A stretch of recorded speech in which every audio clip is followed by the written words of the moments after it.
Ақмола облысының Щучинск қаласында өткен 12-ші халықаралық әскери патриоттық жиында шымкенттік жастар жеңіске жетті. 2015 жылдан бері ұйымдастырылатын Айбын 2025 жарысы 14 пен 17 жас аралығындағы жасөспірімдерді әскери тәртіпке, жауапкершілікке және отансүйгіштікке баулиды.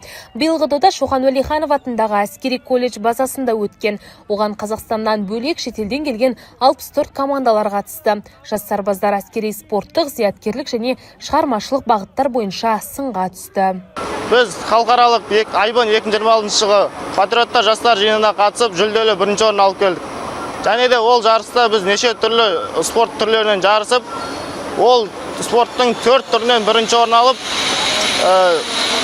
жүлделі бірінші орынмен оралды. Сондай-ақ биыл алғаш рет жастардың жүзу және жасанды интеллектіні меңгеру дағдысы бағаланды. Нәтижесінде Шымкент қаласының намысын қорғаған Сабыр Рахымов атындағы әскери колледж студенттері мықтылығын көрсетіп, әскери мектеп лицейлер мен оқу орындары арасында бірінші орынды жеңіп алды. Ал қала оқушыларынан құралған Сұңқар клубы жалпы командалық есепте екінші орын алды. Бұл жеңіс біз үшін өте үлкен мәртебе болып саналады.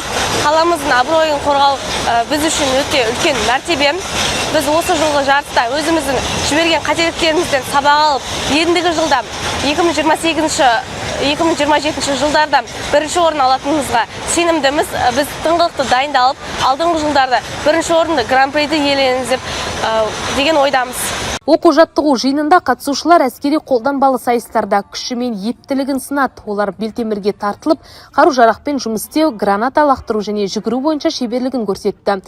Жиынның жабылу рәсіміне мемлекет басшысы арнайы қатысып, жас сарбаздарға қолдау білдірді. Шымкент жастарының жеңісі олардың табандылығы мен патриоттық рухын шыңдай түспек.